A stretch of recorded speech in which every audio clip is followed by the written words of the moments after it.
তবে ঘোড়াকে ট্রেনিং দেওয়া যায়।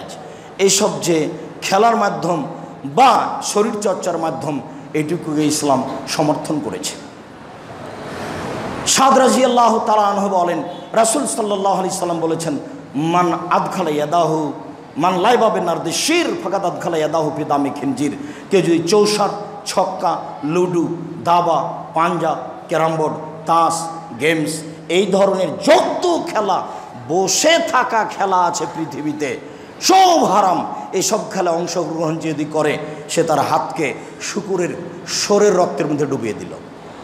বসে বসে যত খেলা পৃথিবীতে আছে, গেমস তো এখন নতুন তৈরি হলো, পৃথিবীতে আরও 100 বছর 5000 বছর পরে যা তৈরি হবে সেটাও, যেগুলো বসে বসে চলে, কোনো শরীর চর্চা হয় না আর সময় নষ্ট হয়, এই খেলার নামে হচ্ছে নারদেশির। যত খেলা আছে এরকম সব হারাম। আপনার বাড়িতে আজ থেকে, এই ছেলে, তোমাদের বাসায় যেন আজ থেকে আর ওই ক্যারামবোর্ড না থাকে, তুমি আর ওই ক্যারামবোর্ডের এটাতে গুলিটা তার কোনো সময় হাত দেবে না, চিরদিনের জন্য হারাম মনে করবে। বক্তব্যের সাথে মুনাফিকি করে কোনো লাভ নাই, মুনাফিকি করে তুমি কি করবে? রাসূল সাল্লাল্লাহু আলাইহি সাল্লাম বলছেন, আল্লাহ তাআলা হারাম করেছেন, ইন্নাল্লাহ তাআলা হারামাল খামরা ওয়াল মাইসিরা ওয়াল কুবা।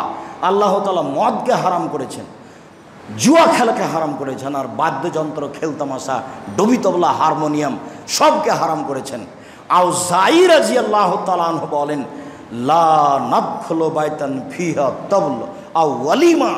আমরা ওই বিবাহের অনুষ্ঠানে যাই না, আমরা ওই বিবাহের অনুষ্ঠানে যাই না যেই বিবাহে গান বাজনা, বাদ্যযন্ত্র, খেলতামাশা, ডুবি তবলা, হারমোনিয়াম আছে। তবলা এ শব্দটা আরবি, কথা রাসূল সাল্লাল্লাহু আলাইহি সাল্লাম বলছেন।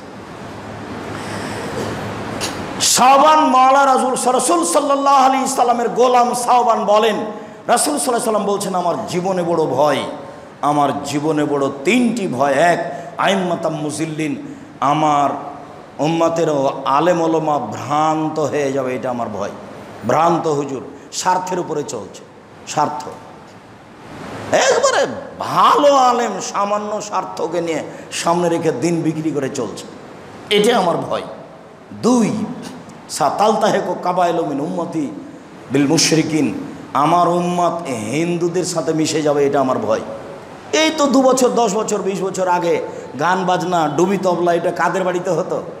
হিন্দুদের বাড়িতে হতো। তখন আপনারা, আপনাদের ছেলেমেয়েরা দৌড়ে যেত সেখানে। এখন দেখা যায় যে ওদের আর যাওয়া লাগে না, সব আপনার বাড়িতে আছে। সাতাবদ কাবাইলুল মুতাল আওসান, আমার উম্মত মূর্তি পূজা করবে, ছবি মূর্তিকে সম্মান করা হবে। আপনাদের প্রায়ের বাড়িতে কাঁকড়া আছে, কতদিন না বললাম, এরপরেও কাঁকড়া ভাঙেননি। মুনাফিক হয়ে থাকাই ভালো, বক্তব্যের সাথে মুনাফিকি করিয়েন না। আজকে দুপুরের ভাত খাবেন না শোকেজে কোনো ছবি মূর্তি রেখে, কোনো কাঁকড়া কোনো কিছু দেখে রেখে আজকে দুপুরের ভাত খাবেন না। মুনাফিকি করে কোনো লাভ নাই, যেটা বলছি সেটা মেনে নিলে ভালো হবে। আব্দুল্লাহ ইবনে উমর রাদিয়াল্লাহু তাআলা আনহু বলেন, সামিয়া রাসূলুল্লাহ সাল্লাল্লাহু আলাইহি ওয়াসাল্লাম মিজমারান, আল্লাহ রাসূল বাদ্যযন্ত্রের শব্দ শুনতে পেলেন। ফওয়াজা ইসবাইহি ফি ওজনাইহি, তারপর তার 2 আঙ্গুলকে 2 কানের ভিতরে ঢুকিয়ে দিলেন। ফানা তারিকে, তারপর রাস্তা থেকে দূরে সরে গেলেন।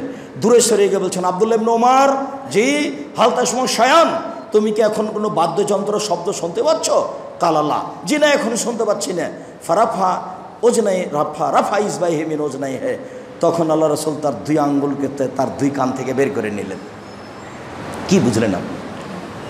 যে বাদ্যযন্ত্র নির্দ্বিধে আপনার দোকানে চলে, আপনার বাড়িতে চলে, আপনার মোবাইলে চলে, সম্মানিত দিনী ভাই বোন, গান বাজনা, খেলতামাশা, বাদ্যযন্ত্র হারাম।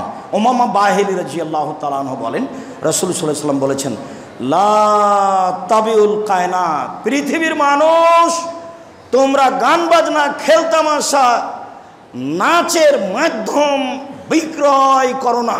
ওয়ালা তাশতারুহুন্না, তোমরা এসব মাধ্যম ক্রয় করো না। ওয়ালা তুআল্লিমুহুন্না, তোমরা মেয়েদেরকে গান বাজনা, খেলতামাশা, নাচ শিখিয়ে দিও না। ওয়াসামানুহুন্না হারাম, এর মাধ্যমে উপার্জিত সম্পদ হারাম। দোকানে রেখেছেন, চলছে ল্যাংটা মেয়ে, অনেকে বসে চা খাচ্ছে, যত পয়সা উপার্জন হচ্ছে সবই হারাম। এ কথা আমি বলিনি, এ কথা মুহাম্মদ সাল্লাল্লাহু আলাইহি সাল্লাম বলেছেন। বিষয়টির উপরে মসজিদের সকল পুরুষ ও নারী মুসল্লিকে বিশেষভাবে সতর্ক করো। তো বলছে, আল্লাহ আমাদের যারা মারা গেছে তুমি তাদের কবরের শাস্তি মাফ করো, আমরা যারা অসুস্থ তুমি তাদের আরোগ্য দান করো, আমরা